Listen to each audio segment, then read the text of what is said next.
সুপ্রভাত, শুভ সকাল বন্ধুরা, কেমন আছেন সবাই? আমার ফ্যামিলি ব্লগে আপনাদের সকলকে জানাই অনেক স্বাগত। গাছে একটা গোলাপ ফুল ফুটেছে, তারই শুভেচ্ছা জানিয়ে আজকের দিনটা আর আজকের ভিডিওটা শুরু করলাম। 1 কাপ চা আর কয়েকটা বিস্কুট নিয়ে নিয়েছি। এটা সকালবেলা খেয়ে কাজে হাত দেব। ছেলেদেরকে স্কুলে পাঠিয়ে দিয়েছি।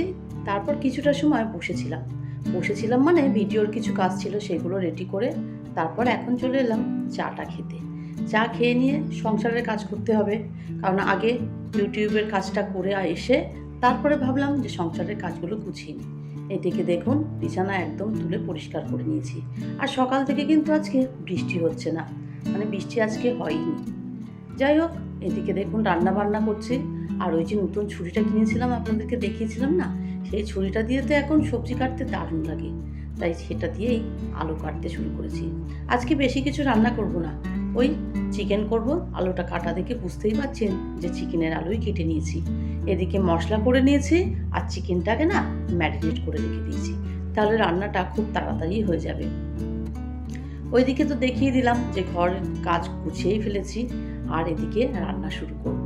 তেলের মধ্যে দিয়ে দিলাম জিরে আর গোটা গরম মশলা ফোড়ন দিয়ে দিলাম।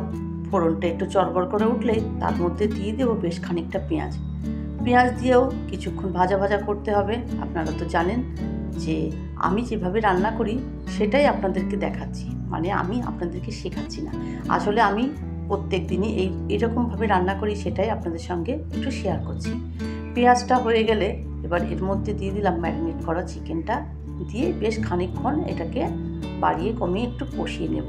মানে চিকেনটা যত কষানো হবে, চিকেন কেন যে কোনো মাংসই ভালো করে কষানো হলেই তার টেস্টটা কিন্তু অনেকটাই বেড়ে যায়।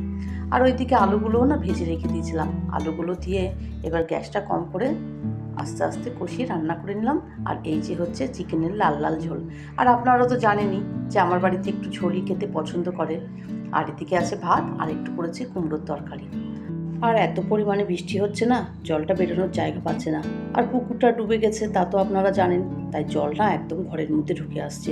আর এই যে সাপ ঢুকেছে, আমি তো প্রত্যেক দিনই দেখতে পাই, কিন্তু আপনাদের না দেখানোর সুযোগ হয় না। মানে প্রত্যেক দিনই একটা দুটো করে সাপ দেখতেই পাই, তাই আজকে ভাবলাম আপনাদেরকে একটু দেখাই। মাঝে মাঝে ভয় লাগে যদি ঘরের মধ্যে ঢুকে আসে, কারণ জল তো দিন দিন বেড়েই যাচ্ছে। সন্ধ্যা হয়ে গেছে, সন্ধেবেলা আজকে একটু ম্যাগি বানাবো, সবাই মিলে ম্যাগি খাবো, তাই ম্যাগির জন্য সমস্ত কিছু জোগাড় করে নিয়েছি। আজকে আর ছেলেরা হরলিক্স খাবে না বলছে, তাই ভাবলাম চলো আমারও একটু খিদে পাচ্ছে, তাই আজকে একটু ম্যাগি বানিয়ে নেব। তেল দিয়ে তেলের মধ্যে দিয়ে দিলাম পেঁয়াজ আর কাঁচা লঙ্কা কুচি, তার মধ্যে কুচিয়ে রাখা ভেজিটেবলসগুলো দিয়ে দিলাম। আমার কাছে ছিল ক্যাপসিকাম আর গাজর, সেটা দিয়েই একটু ভাজা ভাজা করে সামান্য পরিমাণ লবণ দেব, কারণ এটা একটু নরম হতে হবে। এটা যখন একটু নরম হয়ে আসবে তখন এর মধ্যে দিয়ে দেব পরিমাণ মতন জল। আমি আজকে ম্যাগিটা একটু বেশি পরিমাণে করছি, তাই জলের পরিমাণটাও একটু বেশি দেব। আর আমার ছেলে না একটু স্যুপ ম্যাগি খেতেই বেশি পছন্দ করে। এই দেখুন, যে জলটা ফুটে গেছে তার মধ্যে দিয়ে দিলাম ম্যাগি মশলা, দিয়ে আবারও কিছুক্ষণ নাড়াচাড়া করে এইবার ম্যাগিগুলো দিয়ে দেব।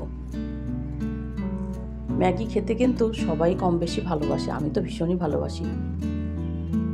যাই হোক, এবার এর মধ্যে দিয়ে একটু কিছুক্ষণ গ্যাসের উপর বসিয়ে রাখলেই ম্যাগিটা হয়ে যাবে। আর এদিকে রায়ান অপেক্ষা করছে কখন আমাকে ম্যাগিটা দেবে। আমিও টেবিলে নিয়ে এলাম, ওকে আগে দিয়ে দেবো, তারপর আমি আর কিছু খেয়ে নেব। এই ছোট্ট ভিডিওটা আপনাদের কেমন লাগলো অবশ্যই জানাবেন। আর যদি ভালো লেগে থাকে লাইক করবেন আর সাবস্ক্রাইব করে আমার পাশে থাকবেন। আজ তাহলে আসি, আবার আসবো নতুন একটা ভিডিও নিয়ে।